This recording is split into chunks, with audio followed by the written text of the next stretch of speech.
Tia me din the warrior prophet di no for yesi du ene de me do aba wo dotto mu ankasa na ya be hu nature na ya da bia meka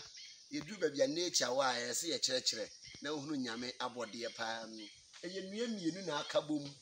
bia we ye fe na kwekwe nusu ena we ye fe ni mantam dedua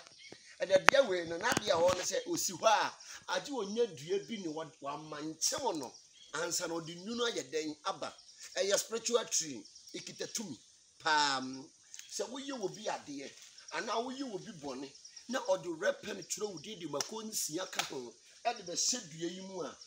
ahoto efe na hoto unya bida obi bia ho hyehye wo abrabo on se de bia na ye ku no ati hiri no obi bia na wo kyere wo abrabo utimi da wai ne bana ne bi na samantam de bia ye me wai ne kwa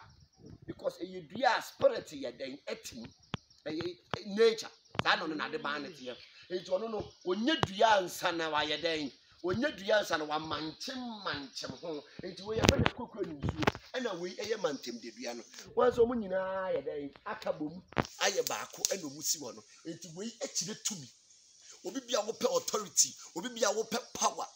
wo pe do what I say commanding no me pa cha wonya saa nnua we mienu o makabomu a enti we no eye hunhum mienu na aye den akabomu aye den aye ba kwa aye agya ene oba ene sunsun konkron ene aye dua we ye den esi wono no utimi pusanya haban no bi egu nsuo mu egare utimi wae ne bena ne bi egu nsuo mu egare ye ni pedua enti ye relate to dua.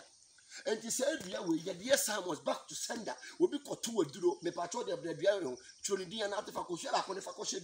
Ubehu dear Batono. And that day, warrior prophet, Kakram, de Mauno, a famantem de Dia, and a cook winning Sua or my yading, a kabum ayabaco, who never can see Diabaco, petness, a year, you do not kabum. A radition ready to an amonsi. That's an ever says, so there